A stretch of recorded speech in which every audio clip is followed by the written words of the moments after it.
dhurriyyatihi kama shallaita ala Ibrahim wa ala ali Ibrahim innaka Hamidum Majid. Bapak Ibu dan saudara-saudara jamaah salat zuhur yang dirahmati Allah, kita bersyukur kepada Allah yang telah memberikan kepada kita nikmat sehat, nikmat sempat, nikmat iman, juga nikmat Islam, sehingga dengan nikmat-nikmat itu kita bisa menunaikan sholat zuhur di awal waktu dalam keadaan berjamaah di masjid. Semoga ini termasuk amal soleh yang diterima oleh Allah Subhanahu wa ta'ala, dan Allah memberikan kepada kita kekuatan untuk menjaganya secara istiqomah sampai Allah mewafatkan kita dalam kondisi husnul khatimah. Allahumma amin. Salawat serta salam semoga tercurah kepada Rasulullah sallallahu alaihi wasallam yang telah memberikan suri tauladan yang sangat berharga kepada umatnya, khususnya ketika berada di 10 terakhir di bulan Ramadan. Adalah ibunda kita Aisyah radhiyallahu anha menceritakan bagaimana sifat Rasulullah ketika berada di 10 terakhir di bulan Ramadan. Di dalam hadis yang dikeluarkan oleh Imam Al-Bukhari, ibunda kita Aisyah radhiyallahu anha qalat, kana Rasulullah sallallahu alaihi wasallam idza dakhala al-ashr shadda mi'zarahu wa ahya lailahu wa ayqadha ahlahu. Bahwa Rasulullah ketika berada di 10 terakhir di bulan Ramadan, beliau disifati dengan 3 sifat. Yang pertama adalah syadda mi'zarahu, Rasulullah mengencangkan ikat pinggangnya. Wa ahya lailahu, Rasulullah menghidupkan malamnya. Wa ayqadha ahlahu, dan Rasulullah mengajak serta keluarganya. Syadda mi'zarahu adalah satu kinayah atau kiasan yang merujuk penjelasan para ulama, mengandung makna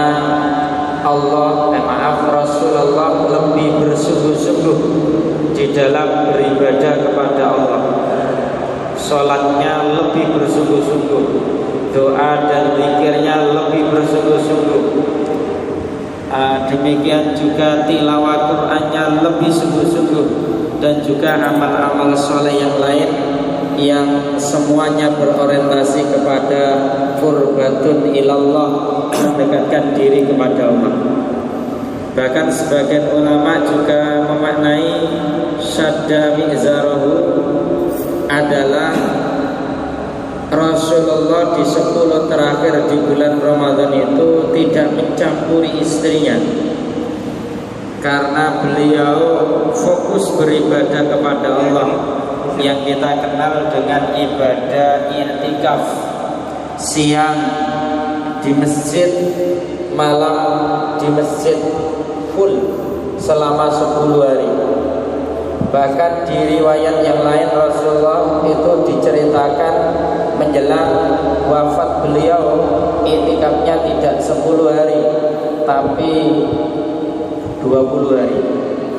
Sehingga seandainya dulu sudah ada universitas seperti UMLA gitu, prei UMLA, sak rektore prei, sak dosene prei, sak mahasiswane prei, fokus di masjid untuk ibadah makhluk. Itu yang pernah terjadi pada Rasulullah sepanjang hidupnya.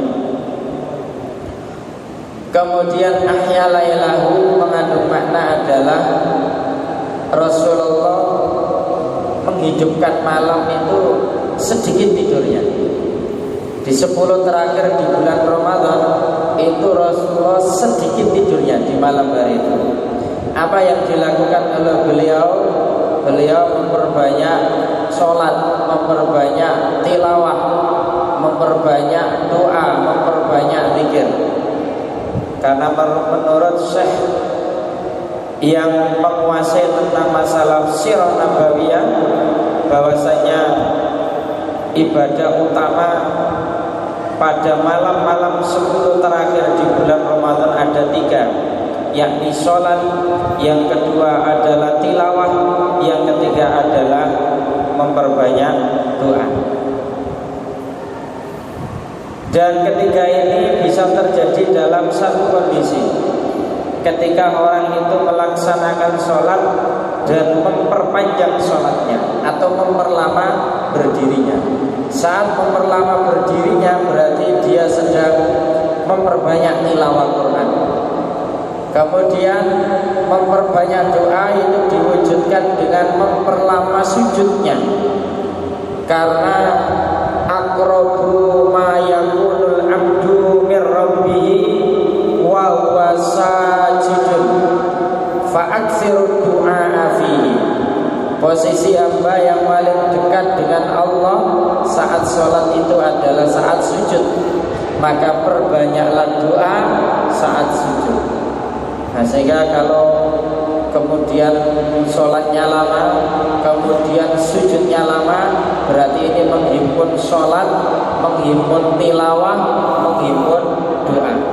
Sehingga Ibnu Abbas radhiyallahu anhu pernah meriwayatkan dan pernah sholat malam di belakang Nabi itu sampai merasa sangat capek, ya, karena rakaat pertama habis Al-Fatihah baca surat Al-Baqarah.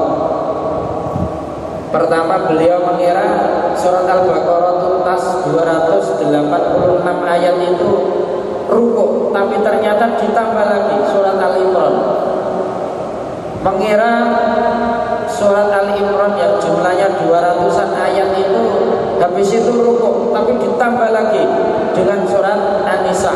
Sehingga surat Al-Baqarah, surat Al-Imran, surat An-Nisa itu satu rakaat, ya. Kalau mungkin durasinya 3-4 jam, nanti rukuknya ya 3-4 jam, i'tidalnya ya 3-4 jam, sujudnya ya 3-4 jam. Karena qiyamuhu wa ruku'uhu wa i'tidaluhu wa sujuduhu qariban minas sawa. Berdirinya, rukuknya, i'tidalnya, sujudnya itu dalam tempo waktu yang sama. Itu sifat sholat malamnya Nabi. Kira-kira nih sholat tarawih ulang biar buka kira-kira, ya. Insya Allah enggak usah, ya. Ini ahli ibadah semuanya, para dosen dan para mahasiswa. Alhamdulillah.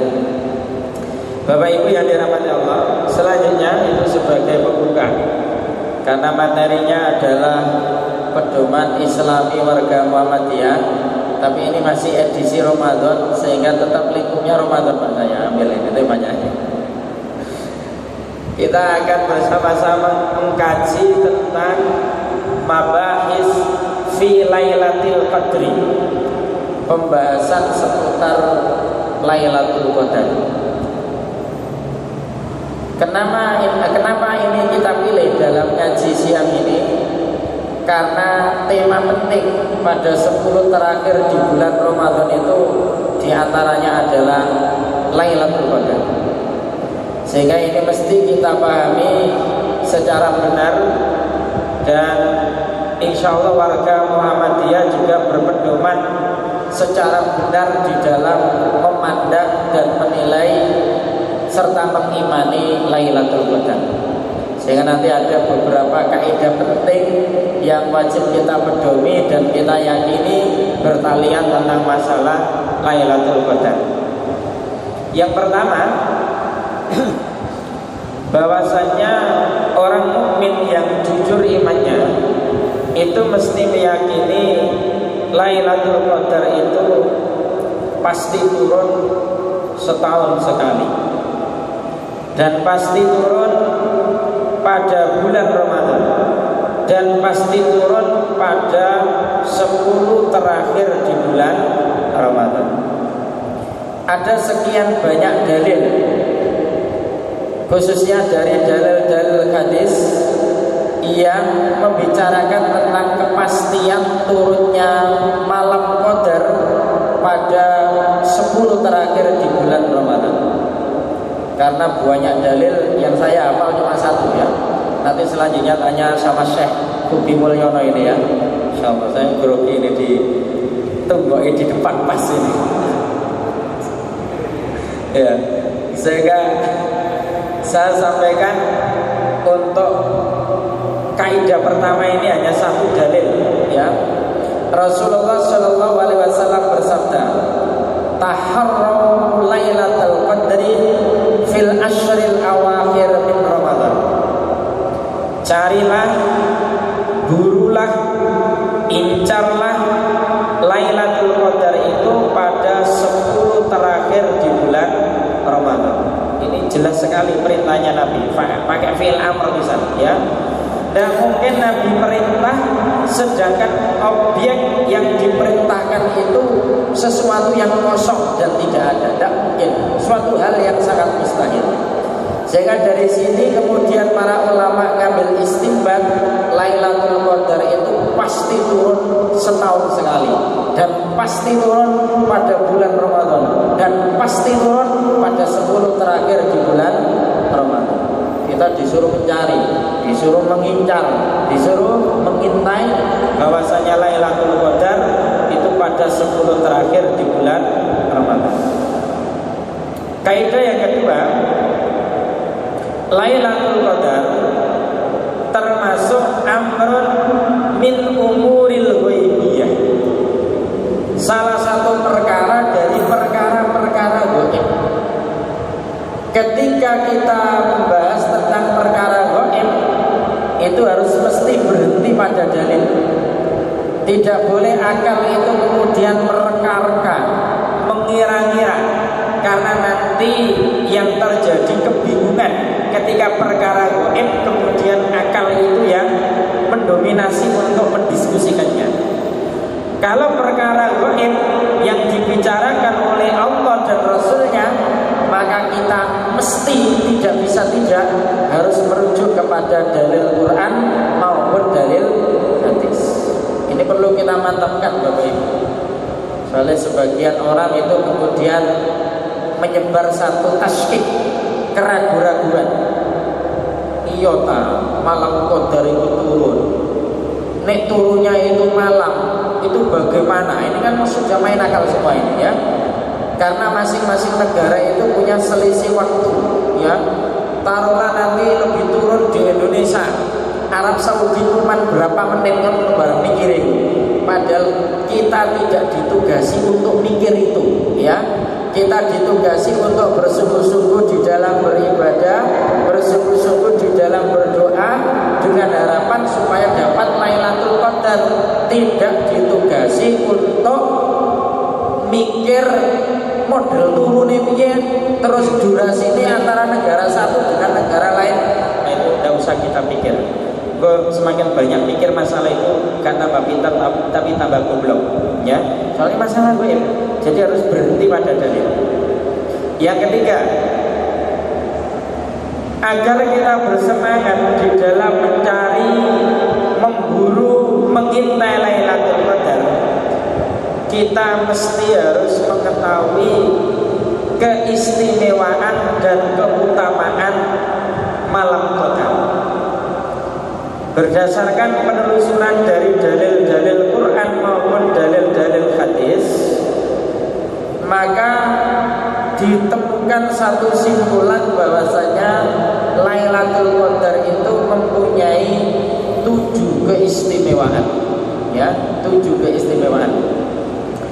Nek eling-eling 7 itu berapa? Ada bintang 7 ada langit 7 lapis, bumi 7 lapis yang kapan ya? Ada 7 keistimewaan malam Qadar. Yang pertama, Lailatul Qadar itu keistimewanya adalah waktu diturunkannya Al-Quran. Diturunkannya Al-Quran, dan itu sudah keistimewaan yang luar biasa ya. Dalilnya ada pada Quran surat Al-Baqarah ayat 185. Syahrul Ramadan alladzi unzila fihil Qur'an hudan linnas wa bayyinatin minal huda wal furqan. Di bulan Ramadan itu Al-Qur'an diturunkan sebagai petunjuk bagi manusia dan sebagai penjelas dari petunjuk tersebut dan menjadi furqan, pembeda. Ada penjelasan menarik Bapak Ibu yang kita baca dari tafsir Al-Qur'anil Azim yang ditulis oleh Imam Al-Hafidz Ibnu Katsir. Beliau mengutip pendapat dan penjelasan dari Ibnu Abbas radhiyallahu anhu yang dikenal sebagai seorang sahabat yang ahli tafsir mengenai ayat ini.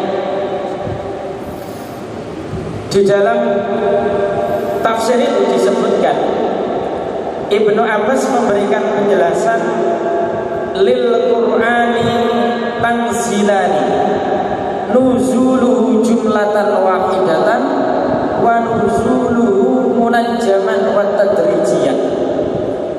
Quran itu turun dengan 2 kali penurunan. Yang pertama nuzuluhu jumlatan wahidatan. Pertama Quran itu turun secara lengkap. Berarti 30 juz, 114 surat. Kapan itu terjadi? Pada malam Qadar. Yang itu terjadi pada 10 terakhir di bulan Ramadan. Sebagian ulama menyebut terjadi pada malam ganjil. Itu turun secara lengkap 30 juz, 114 surat. Dari mana ke mana?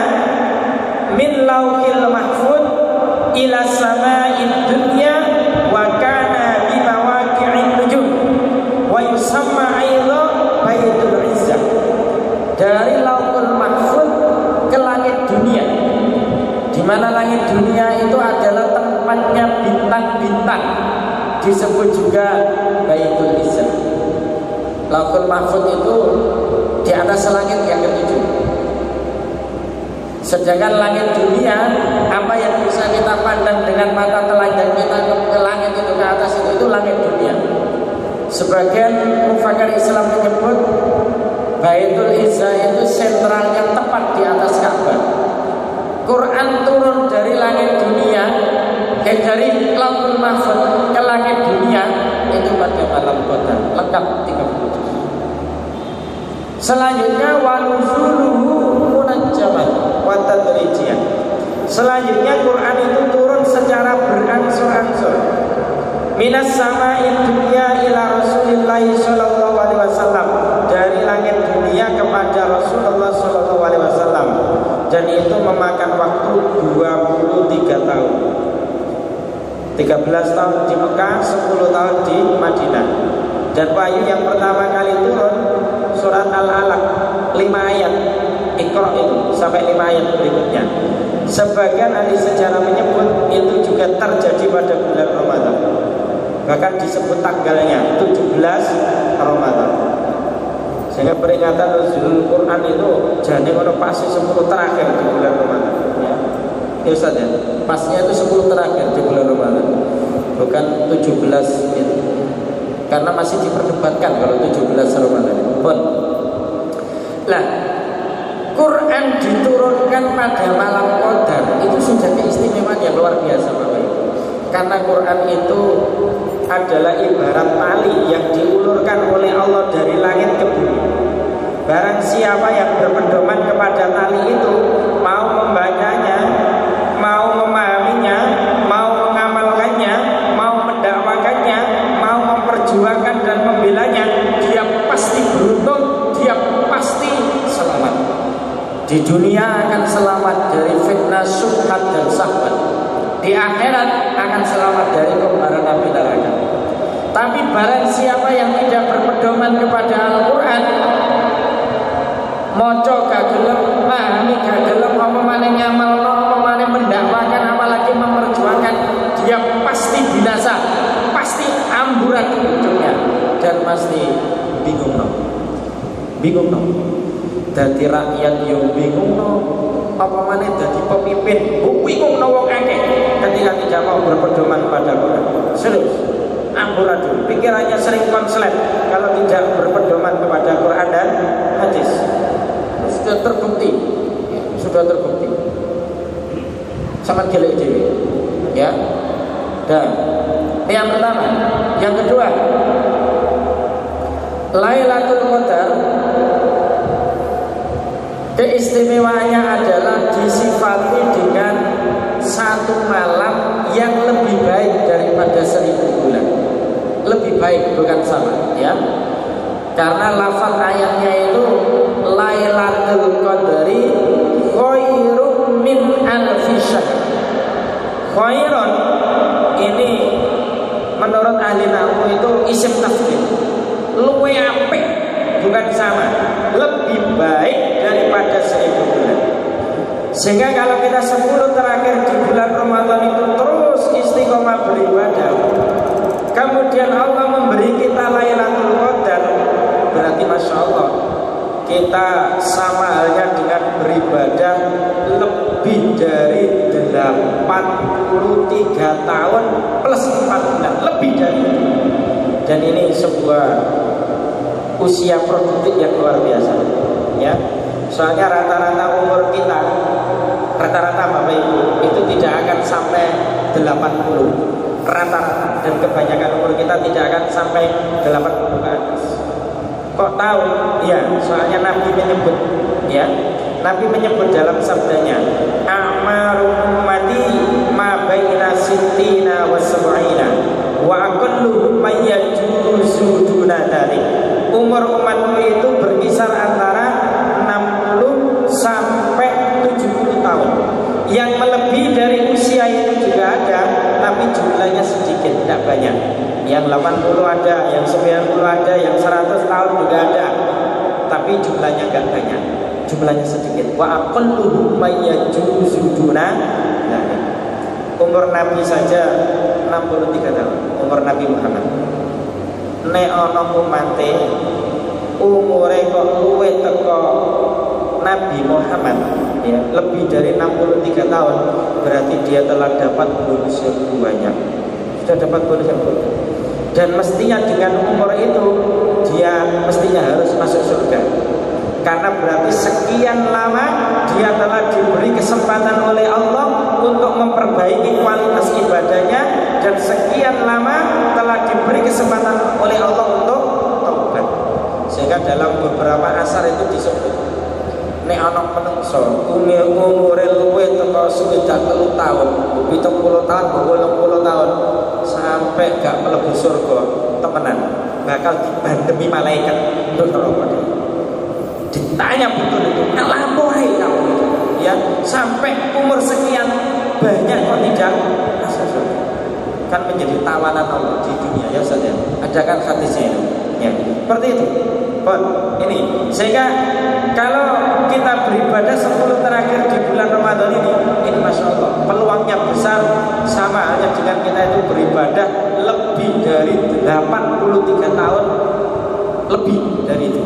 Sehingga ini keistimewaan dalam hal. Keistimewaan yang ketiga, Lailatul Qadar itu keistimewaannya adalah turunnya para malaikat-malaikat Allah. Tanazzalul malaikatu waruhu fiha. Bahkan turunnya malaikat itu pakai pilihan kata tanazzal, enggak turun biasa. Turunnya itu berdesakan.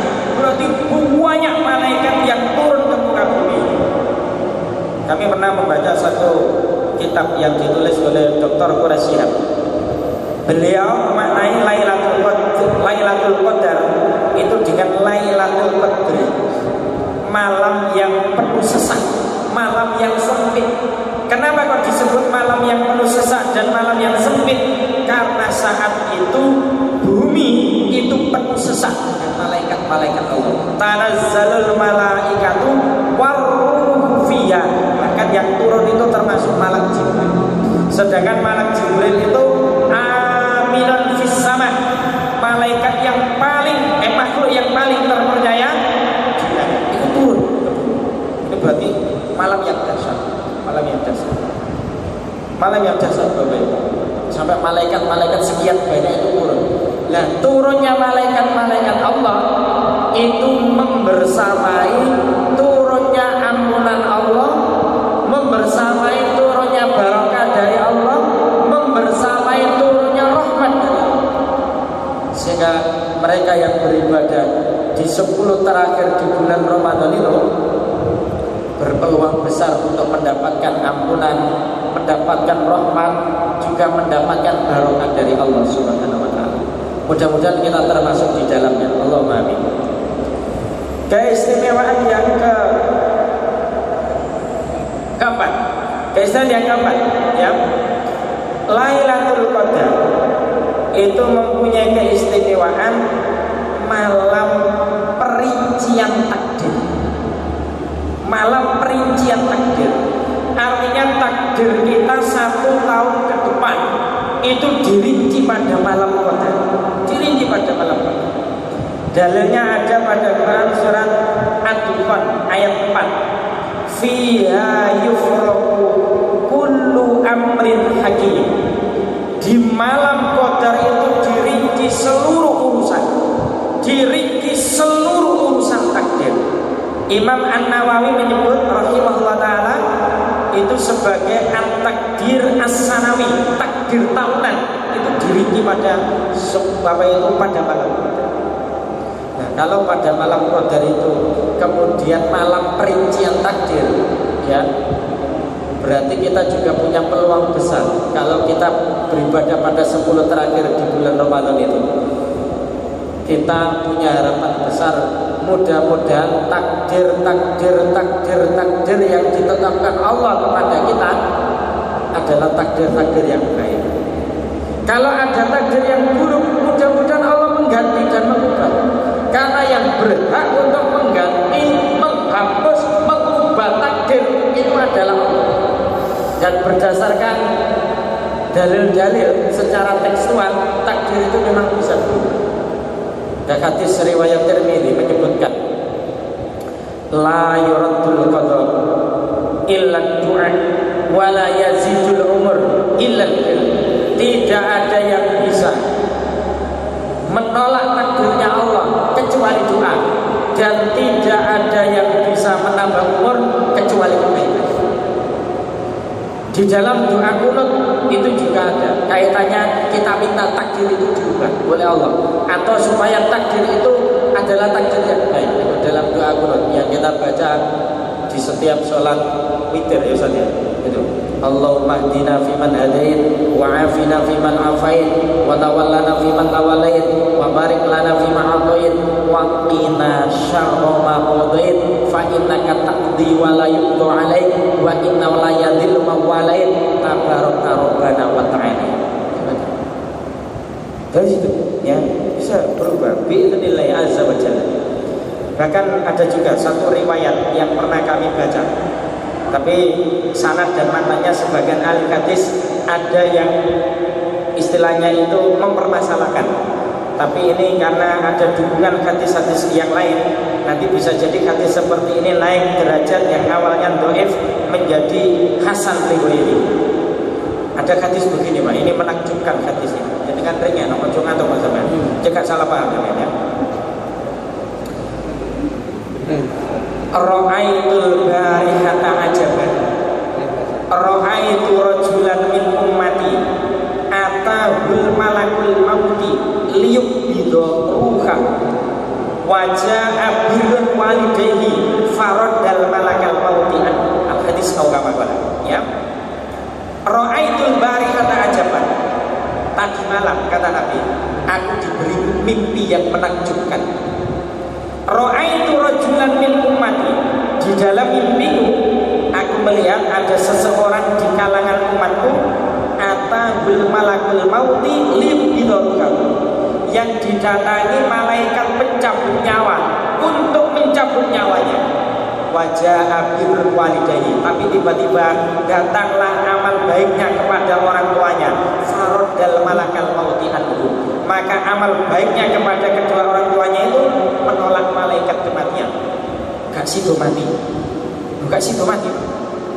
Karena apa? Dia berbuat baik kepada kedua orang tuanya. Maka saya pesan kepada ibu-ibu ya, jangan pernah menghalangi suami panjenengan ketika suami panjenengan berbuat baik kepada kedua orang tuanya. Biasa sih ngalang-ngalangi wong lanang ngapi wong tuwa kan wedok ya. Sampai yo ngrasa nang apa kayaan.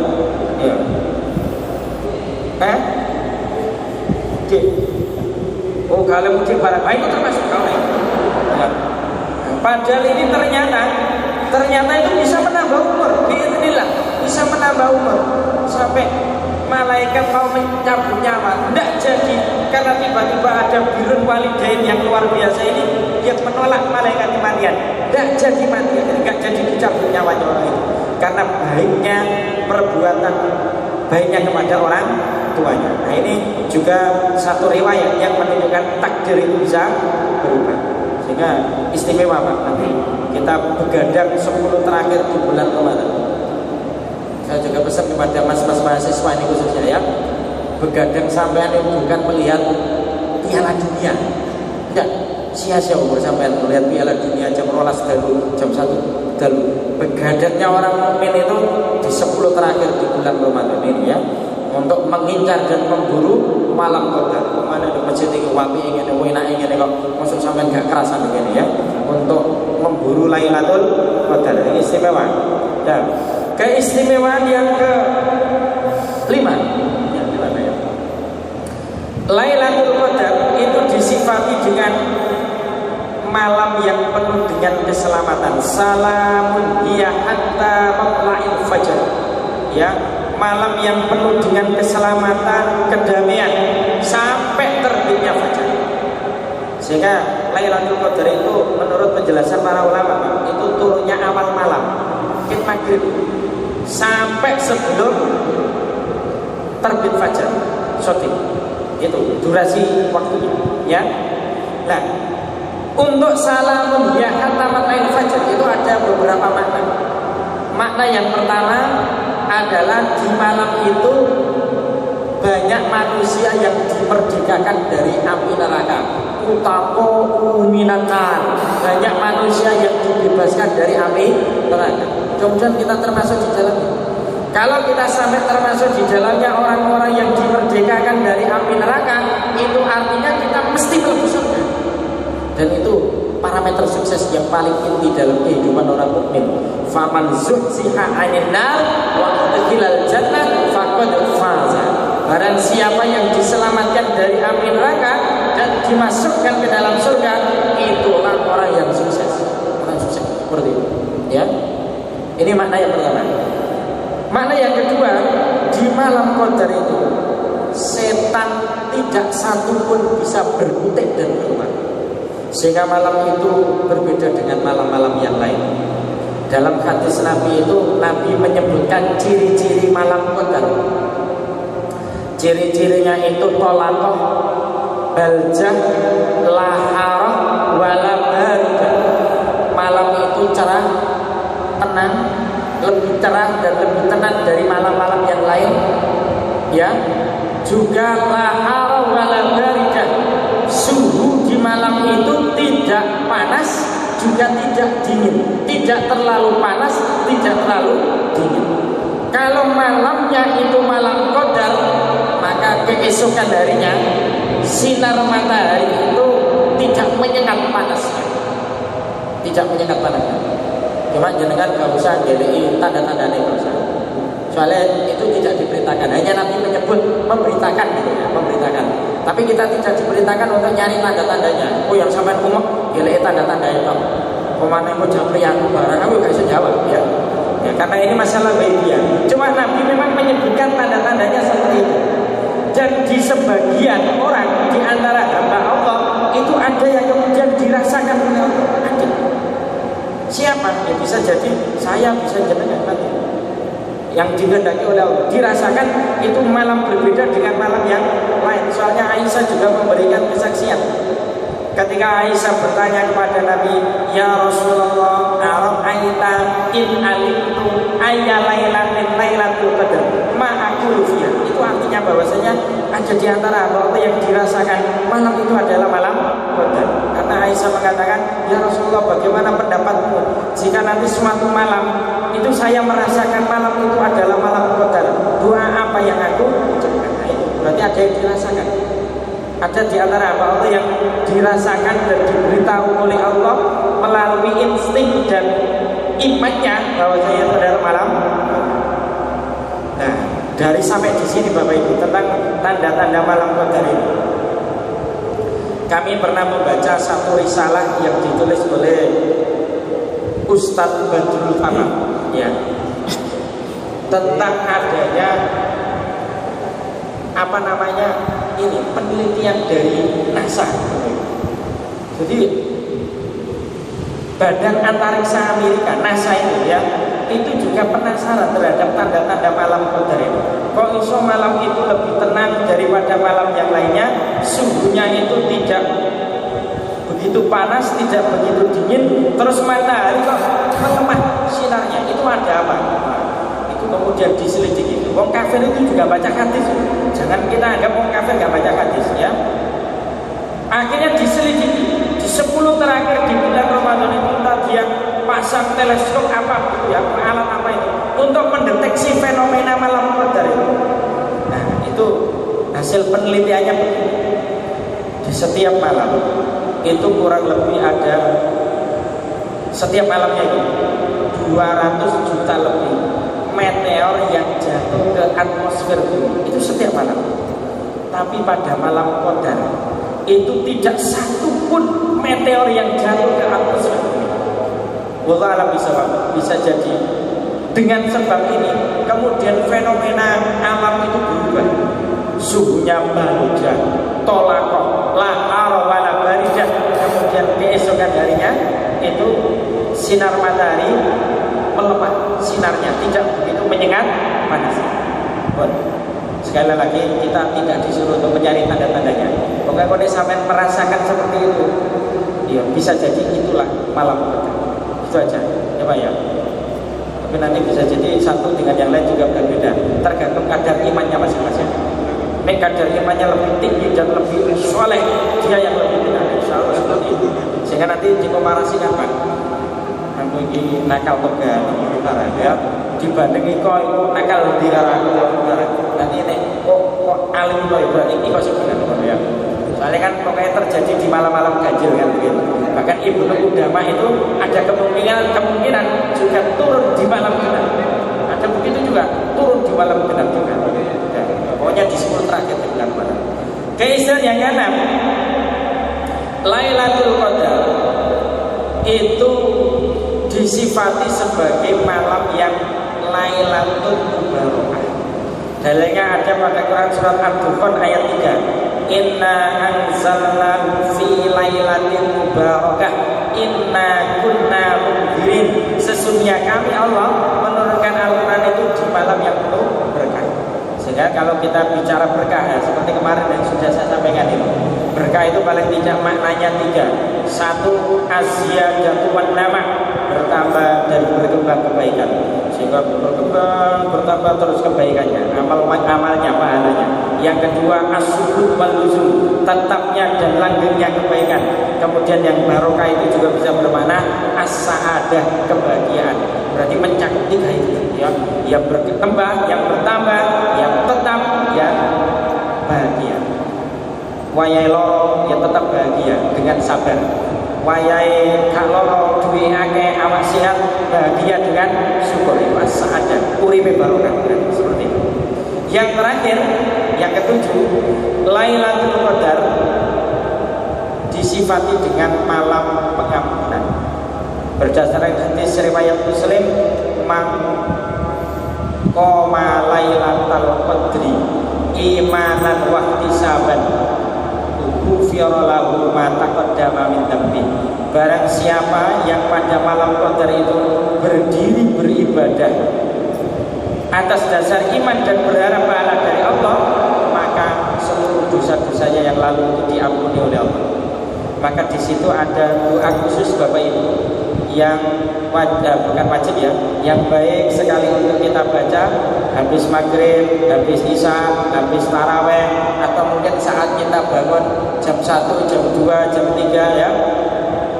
Boleh juga doa itu dibaca saat sujud, ya. Doa khusus ini diajarkan Nabi kepada Aisyah. Allahumma innaka afwun tuhibbul afwa fa'fu anni. Allahumma innaka afwun tuhibbul afwa fa'fu anni. Ini adalah doa khusus malam qadar. Kita kan tidak tahu turunnya kapan, sehingga pokoknya 10 terakhir ini kita baca terus, ya, kita baca terus.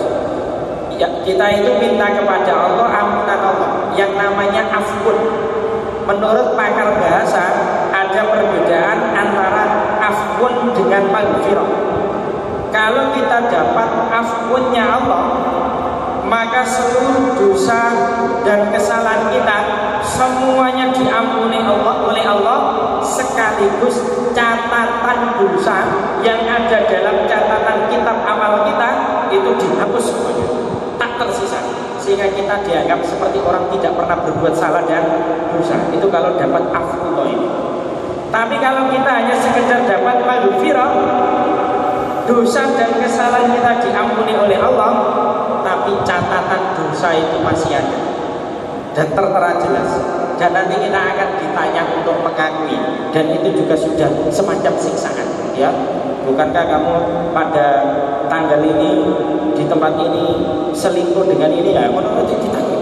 Itu dapat maghfirah, ya, catatannya masih ada, tapi dia diampuni oleh Allah. Kita disuruh ngaku, setelah itu Allah memaafkan, gitu. Itu maghfirah. Tapi kalau afullah ini kesalahan dan dosanya diampuni, sekaligus catatan dosa itu dihapus bersih oleh Allah Subhanahu wa Ta'ala. Sehingga mudah-mudahan kita mendapatkan malam qadar. Memang cara yang ideal i'tikaf, ya, tapi nanti dalam kajian i'tikaf ada i'tikaf umum, ada i'tikaf khusus. Ini i'tikaf khusus ya seperti Nabi itu, Pak. Siang malam di masjid, tidak keluar kecuali kebutuhan mendesak. Buka dikirim, sahur dikirim. Kalau kita masih belum sanggup i'tikaf khusus, paling tidak milih yang i'tikaf umum yang tidak ada batasan minimal waktu, ya. Jadi seberapapun kita itu kemudian masuk masjid, kita niatkan i'tikaf, apalagi malamnya, ya. Pokoknya sering-sering ke masjid.